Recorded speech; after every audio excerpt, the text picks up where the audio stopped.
ways. You're helping me understand God. And I would scribble notes on a napkin. And John said, you know what I think you need to do? I think you need to just come to my class where I talk about all these things. So I would sneak into his school, not sneak, but I would go to his school and I'd sit in the back and I would listen to him teach things about Jesus. And it really impacted my life.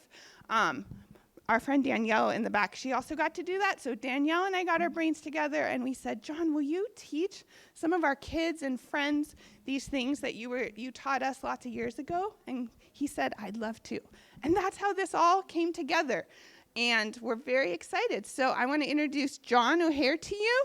And I think there's lots more I could say, but John has been walking with Jesus since before most of us were born. I think he met Jesus at the U of A, right? Yes, I did. Okay, and so we're so privileged to have you, and I can pray, or you can pray? Why don't you pray, and then Okay. we'll get going. Okay. Jesus, thank you so much for bringing John and Susie here. Thank you for bringing each of these kids, every age they are, here, and we just are really excited for what you have for us. Would you just open our hearts and our minds really wide so that we could take in all the good things you have for us? And would you grow sweet friendships in this class? And would you let our roots go down, down, down deep into you for our whole lives? We pray in your name, Jesus. Amen. Hey, thank you. Let's go ahead and leave that. Well, let's put it up, I guess, over here so Susie has access to it. How about that? Is that in the way of the camera? You know, if I turn sideways, I hide behind that, right? No, not anymore. I don't think we've met all of you, so I really want to, I'm Susie, this is John, in case you were confused. But I want to know your name, if you could. Give us your name and how old you are, and if you have a dog. Okay, you get to start. Okay, what's your name? That's good. Well, we don't have any dogs anymore. We used to have a golden retriever. That was the best dog ever. So after she died, it was like, I don't think we'll get another dog. So we love dogs, though. Might be because Mr. O'Hare is allergic to cats. So there. It's like, oh, so too bad. Yeah. But we've both been teachers at all levels. And so we like to teach things and interact with you all. So thanks for letting us come. Couple of things. If you have something to say, just raise your hand. If you forget, just go, oh, yeah. And so feel free to ask questions and feel free to make comments. Okay, like, I don't understand that. What do you mean by that? Okay, so feel free to do that. And we're going to break up into groups every once in a while. So help each other to be okay in the groups. And then moms, if we do groups, kind of hover just a little bit, maybe facilitate, but don't lead. Okay, so that's kind of where we're going to go with that today. Anything else? If you have to go to the bathroom, Oh, yeah. just get up and go. You don't need to say, may I go to the bathroom? You can. We're a small enough group. You need to go to the bathroom, Yeah, you just go. Yeah. Okay. And for Right. those who've not been here, where is the bathroom? Okay. Thank you. Thank you. If you have one, that'd be great. I won't need it here at the first 15, 20 minutes, but eventually will. Okay. So Susie and I are going to teach this together. So she'll be sitting off to the side, and she'll jump in and give her help you with these. If you want to take notes, you can take notes. If you got your Bibles, just have them nearby. That's great. You can. I'll have you look at stuff. Not so much stuff this week, but starting next week, we'll be looking a lot more. So I want to start with this. I'd like you to think right now in your head, what is your favorite story of all time?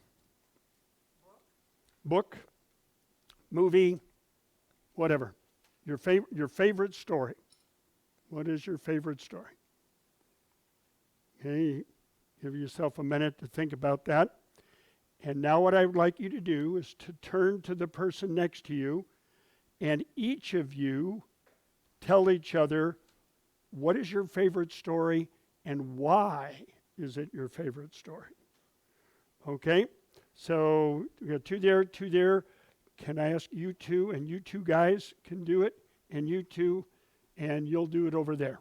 Okay? Ready? Go. Okay, so everybody had a chance to share. Is anybody courageous enough to tell me what you said to your friends? What's your favorite story? Yes? Star Wars. The 1970s or the later ones? The whole shooting match, huh? Why do you like that?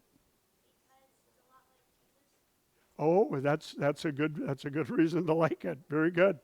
Yeah. I like the Last Kids on Earth. It's not quite, but it's sort of like a horror series. Oh, really? Yeah, even though it's like horror, it's still all age friendly. Okay, that's great. Okay, guys.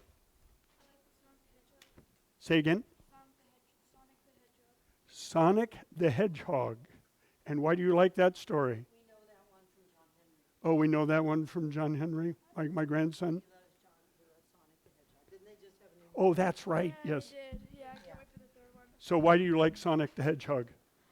I like it mostly because of the jokes, to be honest, the whole franchise, the story base is awesome. I just like it. Okay, very good. Excellent. And you had a favorite? My favorite is Harry Potter. Harry Potter. It's just the whole for those who don't know, the whole thing is spread out with 7 books, and so they have a really good way of she has a really good way of showing like suspense and not knowing what's going to happen. That's very good. Yeah. Okay, yeah. Either the Artemis Fowl series or the Clone Wars, Star Wars: The Clone Wars. Okay, and what do you like about those? Artemis Fowl, it's like a really fantasy series. I've read all 8 books. Uh-huh. There's like the first few books I've read it 3 to 5, as many as 5 times. Wow. Probably more. But they're just so good. I can read them over and over, and I really like the characters and how they take the antagonist of the first book and flip him and turn him to a protagonist. I thought Okay. it was really cool. That is neat. That is neat. Did they make some movies on first one, yeah. Made some movies, huh? Okay, And they made a movie of it. good. One of my favorite stories of all time is Lord of the Rings. And I know you probably have heard of it or maybe have read it. How many have read it? How many have read or Lord of the Rings? How many have seen? Seen the movie? Yeah. Seen the movie? Okay, so you've seen idea. Yeah, he's seen The Hobbit. They've seen The Hobbit or whatever. There you And go. a lot of you like stories. The reason I like it, it's a big story. It isn't just one event. It's this huge, monstrous story with lots of things happening.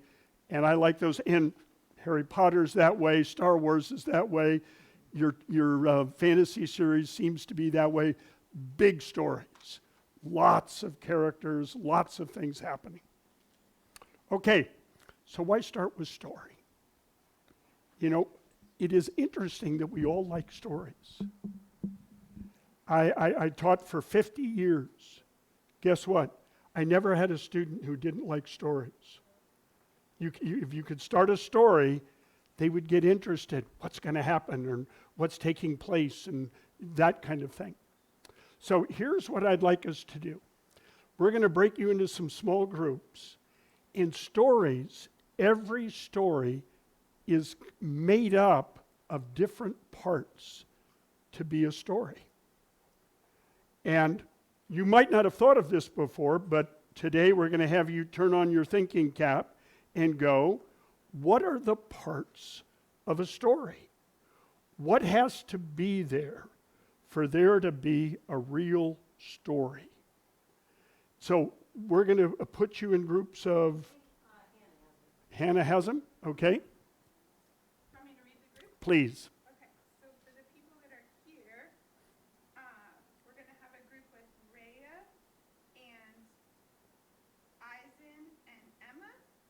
Okay, and if you guys, when we break up, if you'd come over like to this chair here and you talk there, okay? Next group. And then the next group is going to be Xander, Miriam, and Miles. And Xander, Miriam, and Miles, I want you to go over that to that side of the room. You can turn those easy chairs around and the three of you talk there, okay? And then the last group is going to be, and Zeke's here now. Okay. Hi, Zeke. You might want to take one person writing. Yeah, and one, so but when you talk about your ideas, you can get a list of the parts of story. And what's the last group? Dominic, Meg, Isaac, and and then let's have Zeke go in the group with Miriam, and Owen go in the group with Emma. Okay, and that last group, why don't you go back to the orange pew back there, and you talk. Now, here's what you're going to do. Wait, there's one more, I think. Isn't there or not? Is that it? Just 3 groups? Yeah, because of the missing people, we did. Problem, yeah. No, that's fine. Remember what you're going to do.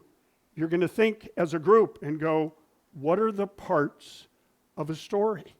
And try and come up with as many as possible. And go, these are the parts that make up a story. Okay? So I don't want to tip my hand to you. I want you to think, whoa, if I'm going to tell a story, what has to be in the story to make it a story? Okay? These are the parts that make up a story. All right? Break up into your groups and have at least one person write down every idea you've got. Okay? So go to your areas.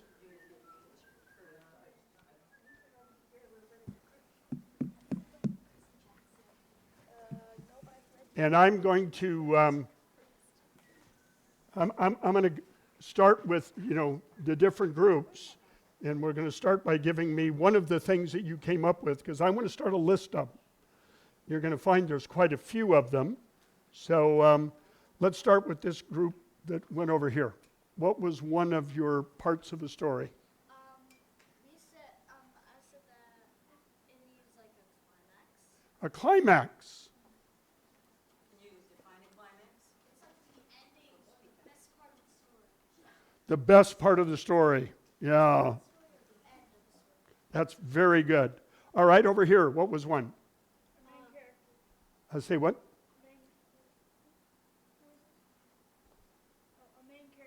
A main character. So a story can only have one character? Oh, it has. It has lots of characters if it's a big story. You want characters in it. How about your group? An introduction.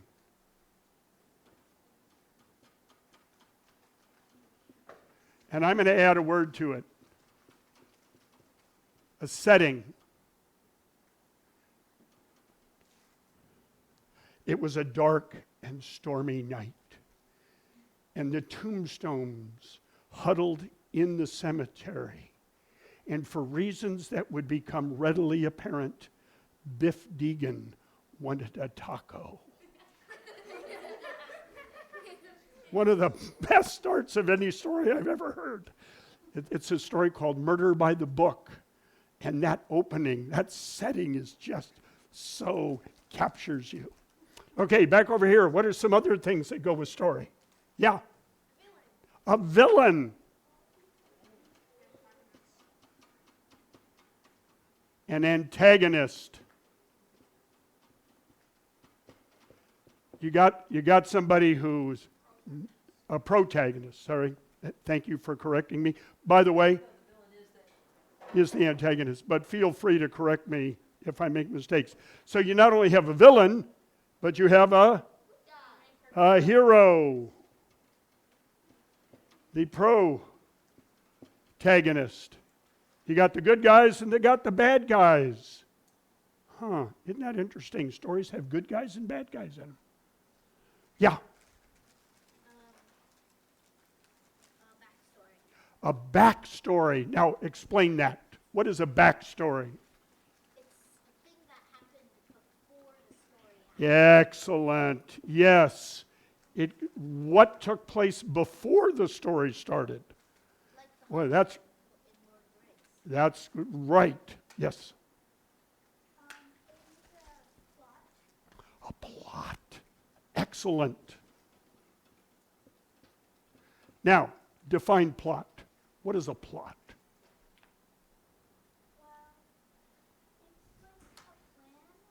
Mm-hmm.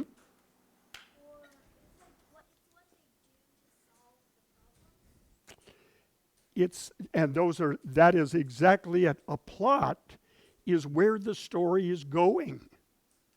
A story has to go somewhere. I can remember when I was in college, we were with a group of navigator guys, and this fellow one day, we were working at a summer training program, and this guy said, I'm going to tell you guys a great story. It's about Mel and Nell. Who are Mel and Nell characters? Mel and Nell were horses. And when they were born and they were young colts out in the field, Mel turned to Nell and said, let's race. Okay, let's race. And they took off around the paddock, racing with each other. And it was close. Mel and then Nell and Mel and Nell, and Mel won. And then as they grew, they would have races all the time. And every race was Mel and Nell and Mel and Nell, and Mel won. And then they became year-old or 2-year-olds, and they were taken to the horse races. And they started racing in the county. And now, by the way, this guy's story went on for 4 hours. Mel and Nell, and they're racing each other. And finally, Mel and Nell are really old, and they're put out into the pasture. And Mel turns to Nell and says, why didn't you ever let me win a race? Well, let's have one more race. Okay. And they took off, and it was Mel and Nell and Mel and Nell. And Mel won again. And just then a dog walked up and said, why won't you let her win or him win? And Mel turned to Nell and said, I didn't know dogs could talk. 4 hours. Is that a good story? It's a good joke. It's a creative story. But guess what? There wasn't much plot, and it didn't have any conclusion. Do stories need conclusions? What do we call those? What do you call a conclusion? The ending. Notice something. We go here. All stories have a beginning, a middle, and an end. And if you tell a story that there's no beginning or there's no middle or no end, it's probably a joke. It's not really a story. All right, let's go on. Any other things that you guys had? No? You exhausted your list? Let's go back to this group. Anything more on your list? No? Guys?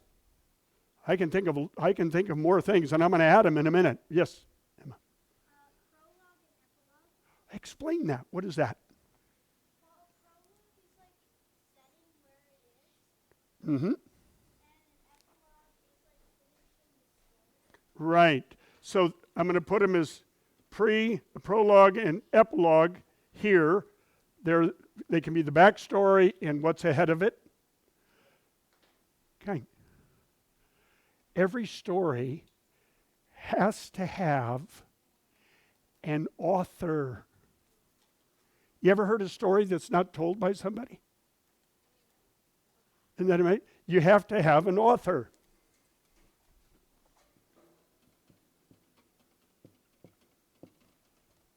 There has to be somebody who tells the story. Yeah. There's these books I've read with with people who worked in a group who went under the name of somebody that they made up. So you can sort of tell they exchange chapters sort of. So you can sort of tell a different style. Sure.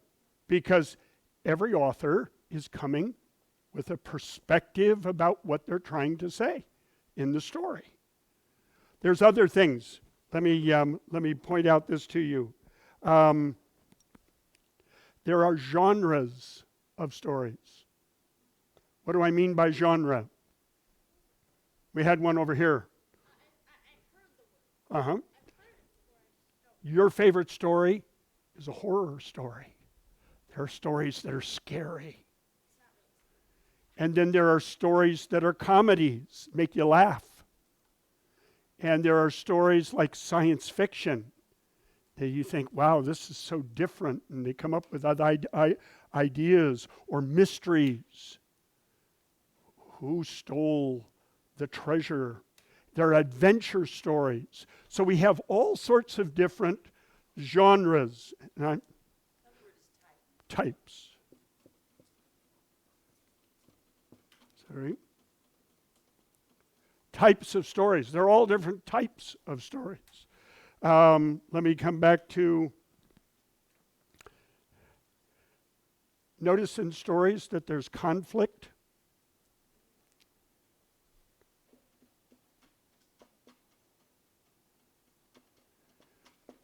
Comes down to climax often. The conflict is coming. Guy named Darth Vader meets this young Skywalker guy, and they're going to fight, and it's the great climax. And as he beats, and he cuts his arm off, and he beats Darth Vader. And remember, what does Darth Vader say to him? Luke, I'm your father. And everybody goes, what? We didn't expect that. It came to a conflict and a climax, and it got, wait a minute, but the story's not finished yet. There's lots more to tell in that story.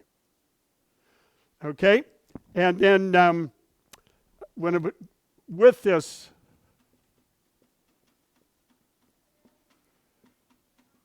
many stories come to a resolution. They come to a conclusion.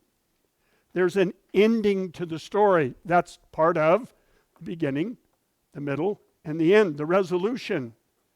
And they lived happily ever after. Or whatever comes at the end of the story. Notice there's lots, and by the way, we've not exhausted the list. We could talk about more, but I'm going to stop there. There are lots of things that need to be a part of a story.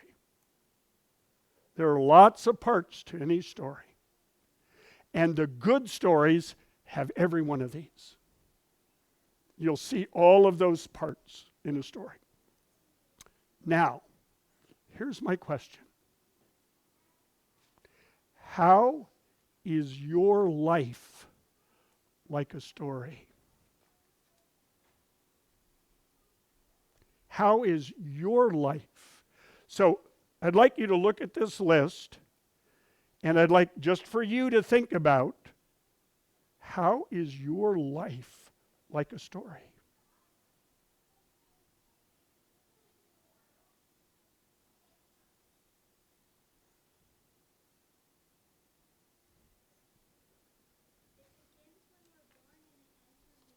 Yeah. Guess what?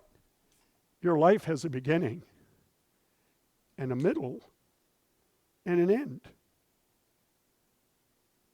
It's a little joke here. You know what the death rate in Arizona is? 100%. Everybody dies. Everybody's story comes to an end. And because their story comes to an end, they all had a beginning. So your life is like a story. Now, given your age, where in your story do you think you are? Yeah.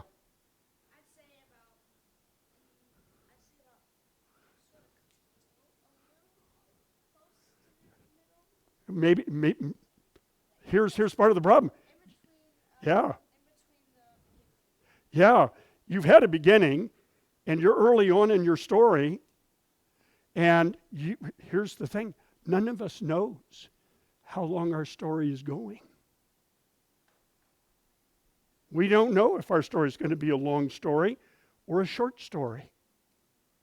But your life is like that story. It has that beginning and a middle and an end. How else is your life like a story? Yeah. It hasn't. Really? Who's the main character of your story? You are. Here's the fascinating. You're the one watching your story from inside your head, through your eyes. And you go, wow, I get to look at all of this story that's happening around me. Do you have an author to your story? Are you the author? You make it all up? Did you start it? Are you the one that'll be the one to end it? What do you think? Here's where we come into this interesting thought of God. There is a God that we think. That's part of the thing the Bible talks about, that God is the author of our stories. In Ephesians, he said, he chose you before he even created the world. In his mind, he said, I know exactly what Dominic is going to be like when he comes onto the stage in his part of the story, many thousands of years before Dominic ever showed up. So we would say there is an author. Now you can say, I don't believe in God. And then you go, okay, so who started your story? Who ends your story? Other ways that your life is like a story. Let's look at this. You have any characters in your story?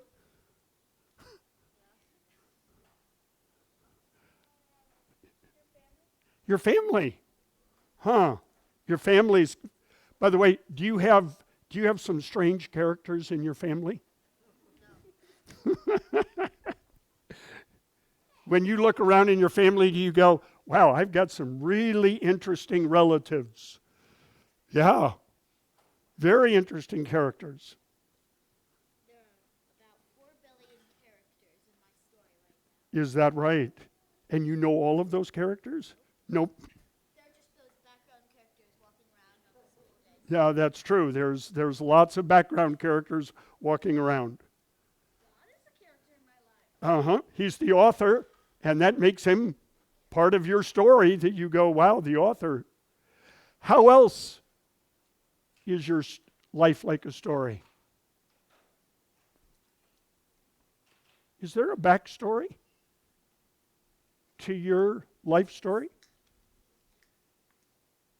I have a friend in Kenya who said this. It's a very interesting thought. If your mom and dad did not have children, it is certain you won't have children. How is that true? You wouldn't be alive. You wouldn't be here. There has to have been a backstory that mom and dad had you. And by the way, is there a backstory on mom and dad? And a backstory on your grandparents? All the way to the very beginning, to Adam and Eve. There's a backstory. Yeah, what else do you think? How else is our life like this? There's a villain. You have a villain in your story? How many of you have somebody either in the neighborhood or at school who doesn't like you? Anybody have those people in your life? By the way, if you haven't had it yet, I can guarantee that in time you will have it. We will all have somebody in our story who doesn't like us and becomes a protagonist. Antagonist, sorry. I keep getting myself mixed up there. Who's an antagonist? By the way, do you have friends who support you? you have protagonists, antagonists, protagonists. You have people that are for you and against you. You have a villain in your story. By the way, how is what the Bible talks about a story? How is the Bible a story?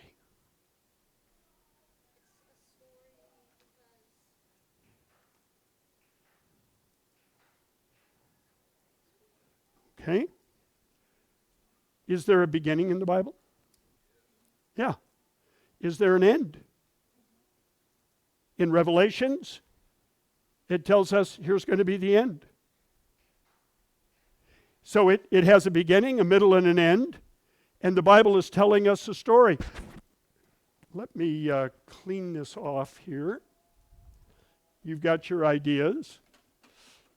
But what I want to show you is this.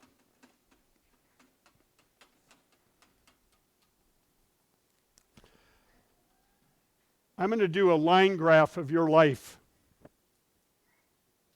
Dominic, what year were you born?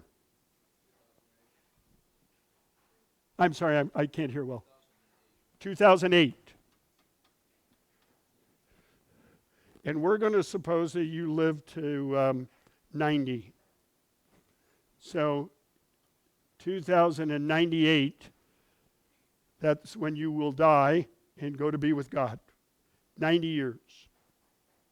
We're supposing this. But there's a story before Dominic showed up. He's got his mom and his dad that had him, and they have their life story. And then you've got grandma and grandpa on both sides. And you start multiplying the characters. You got great-grandma and great-grandpa, and they have lives. And I'm just drawing these in here to show these number of characters. And then Dominic's going to meet some beautiful young lady who he's going to marry. And this young lady, possibly born in the same, and they might have children, and they start having these kids out here. Lots and lots of different people interacting in the story.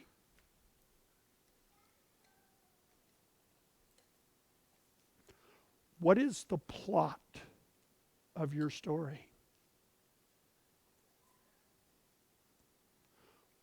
What is the plot of your life? Yeah. The will of God? God has a plot for your life.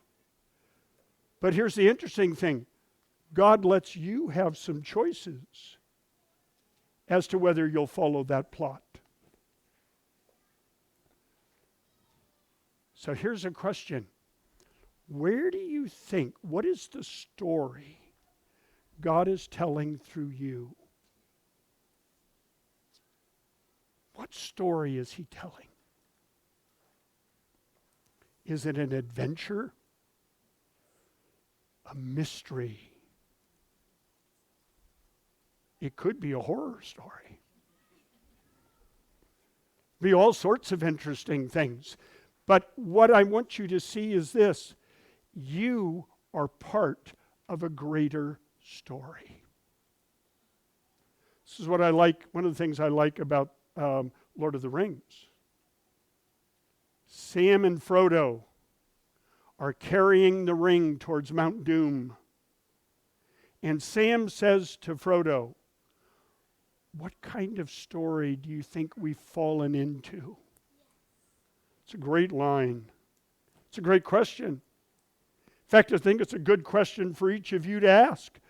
What kind of story have I fallen into? And just like Sam and Frodo are doing something in that story, they're not playing the whole thing. They have a part to play in the story. And as we read it and we see the story, we can see a broader perspective than even they can. Do you think your mom and dad have a perspective on your story? They probably know more about what's going on in your story than you do even now. That doesn't mean you won't know it in time. But they'd be fascinating to ask mom and dad, what kind of story do you think I've fallen into? And to get them to tell you, this is what I think is going on. Have any of you ever been in an English class in a school? When you read a book in an English class in school, what do the English teachers have you do after you read the book in the school?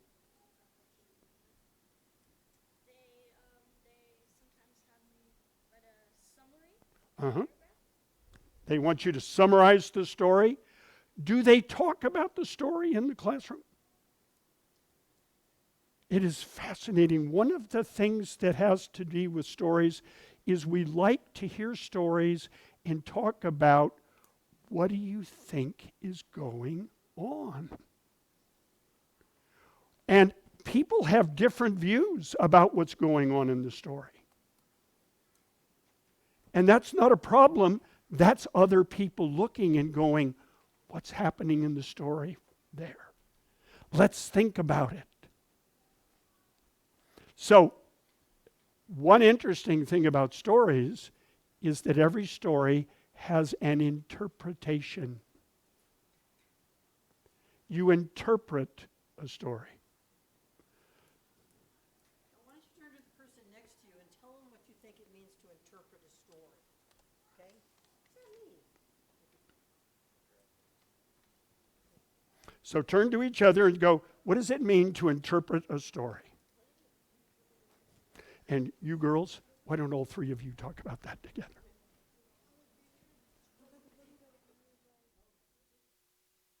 Before we answer the question, we're going to take a 5 to 8 minute break. So you want to get up, go get something to drink, go to the bathroom, just shake the blood in your legs, whatever we're going to take, and I'll call us all back between 5 and 8 minutes. Okay, now we are going to be finished at 5 o'clock, so we've only got about 20 minutes to go. We're going to look at a few more things and do some more activities here. But I want to start with this word, because I had asked you to talk about interpretation.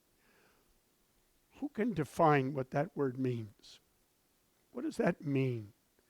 To interpret. What's an interpretation? Well, I'll give you a story. There's a businessman, and he has a secretary. And he comes running into his secretary with a pile of papers. And he says to the secretary, I want you to do these papers. And gives her the papers and runs out. And she goes over to the paper shredder and runs all the papers through the paper shredder and cuts them into little pieces. And he comes back in a minute. He said, do you have my copies? What was the interpretation problem? Yeah. She shredded. When he said, do these papers, she thought what? Shred them. What did he mean by do these papers? Make copies. They had the same word, had two different meanings, and they were not talking the same on the meaning. So here's the thing with interpretation. You have the same meanings. How you see it and how others see it is the same. And if that's not the same, you have a difference of interpretation. So this happens all the time with, is something good or bad? What's your interpretation? What do you think it means that it's good or it's bad? So here's the thing with a story. Stories are full of words and events And we all interpret them. We all come up with an interpretation. Like a character. Is that a good character or a bad character? Smeagol in Lord of the Rings. Good character or bad character? What do you think? Gollum. Was he good or bad? Bad.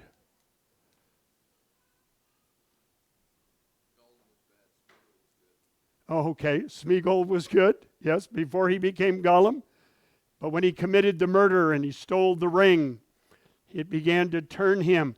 Yet, without Smeagol, without Gollum, is the ring destroyed? Because at the end, what did Frodo do when he had the ring in Mount Doom? Sam was telling him, throw the ring into the fire. And what did he do? He said, I'm not going to throw it in. It had begun to have its power on him, and then Gollum jumped on him. Just after he put it on and he disappeared, Gollum jumped him and bit his finger off and got the ring and fell into Mount Doom, looking at the ring. My precious, my precious. And then he hit the lava and died, and the ring was destroyed. He was not a good character, but he was very important to do something good. Interpretation. All right, so want to start with this idea. The Bible is telling us a story, and it's a big story. And actually, the Bible tells us there are 4 parts to the story. There are 4 main parts to the story of the Bible. First one, creation. The universe begins. There is a planet Earth, and God does some things to make the planet ready for life. And He creates animals and people. But then the next thing happens. The fall. Something goes wrong. The thing falls apart. And then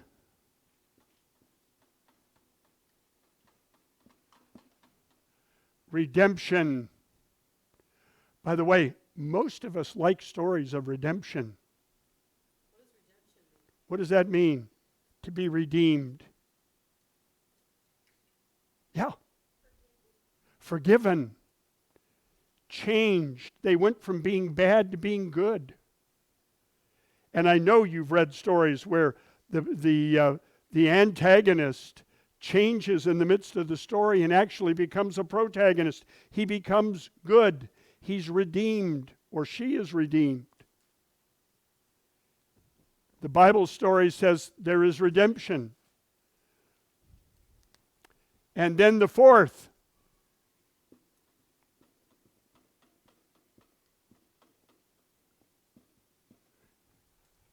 Restoration. It's going to end in everything being made right. It was created. There was a fall. There's been redemption. And it will be made right. Let me ask you, where in that story of the Bible are we right this day? Where are we in that story? Yeah. In the redemption. Is that what you're going to say? Are we in the fall? Notice I can ask that 2 ways. Where are you in this story? Or where are we as a planet in this story? Because here's the interesting thing about the Bible. This outline is also true of you. And it's true of the whole thing. There's a creation, a fall, redemption, and a restoration. And I would agree that the world is still in this place where we're redeeming it. We haven't gotten to the restoration yet. We're in the process of trying to redeem. But as an individual, you might be, well, I've been created, but I don't like God. I don't want anything to do with God. You're still in the place of the fall. And people can choose to stay there. I don't want anything to do with it. So, what I want you to see is there is a plot to the big story. God is doing something. And that's what we're going to begin talking about next week, looking back at the Bible. But we got one last activity we're going to do. It has to do, I want everybody to say this with me. We're going to say creation, fall, redemption, and restoration together. Ready? Creation, go louder, let's do it again. Creation, fall, redemption, and restoration. Okay? So that's the outline of the rest of the Bible. Body movement ideas. Body movement with ideas. Yeah, okay. No, I'm just saying it for the live stream. Yeah. Body movement ideas to illustrate creation, fall, redemption, and restoration. So, question is, who do we have go first? All right. Okay, let's have your group go first. You're up here already. So get your group up here. And let's see. Creation, fall, redemption, and restoration.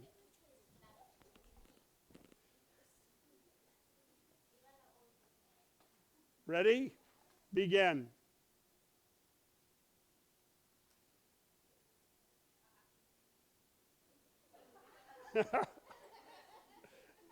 Fall. That's definitely fall. Oh, that's a good way to show it. Redemption.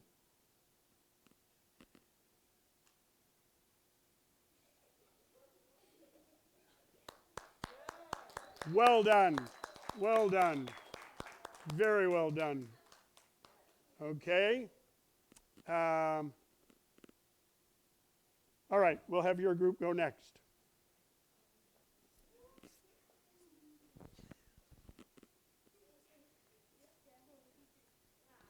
Creation, fall, redemption, restoration. Are you ready? Not yet? All right, begin.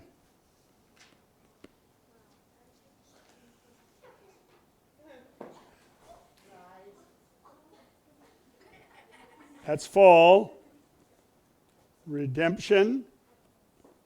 Oh, yeah. I know what that's referring to. Redemption and restoration. Yay! Good job, guys. Good job. Know exactly where the story was going there. All right, last group.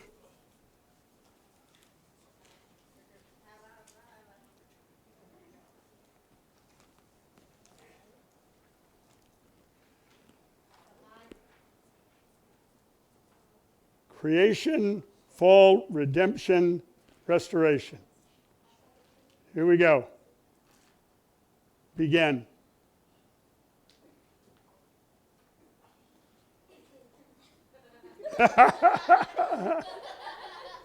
That's good.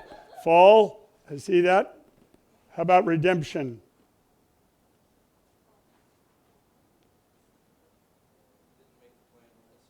Okay, that's fine. And last?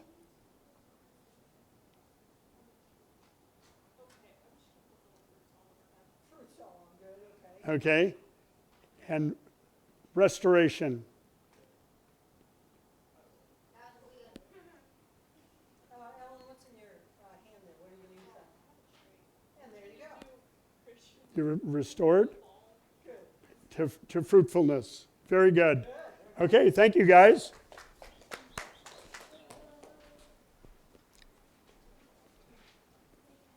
So this theme of the story, this plot of the story, remember I told you earlier, the Bible is saying this is a story of the whole world and all of history. But it's also a story about you. So here's one of the questions I would like you to go home and ask Mom and Dad. I'd like you to ask Mom and Dad to say to them, tell me your story of creation, redemption, or fall, redemption, and how you look at restoration. Okay? Because Mom and Dad have a part of that story, and you fit into it. So I'd like you to ask that question when you go home. Next week, when we get together, the first thing I'm going to ask is, what is the 4-part plot of our story? Okay? So that's the one thing I'd like you to remember. Creation. In fact, Susie, let's have everybody say it. We'll say all 4 of them again out loud together. Ready? Creation, fall, redemption, restoration. Okay? So that's where we'll start next week when we get together. You have any questions?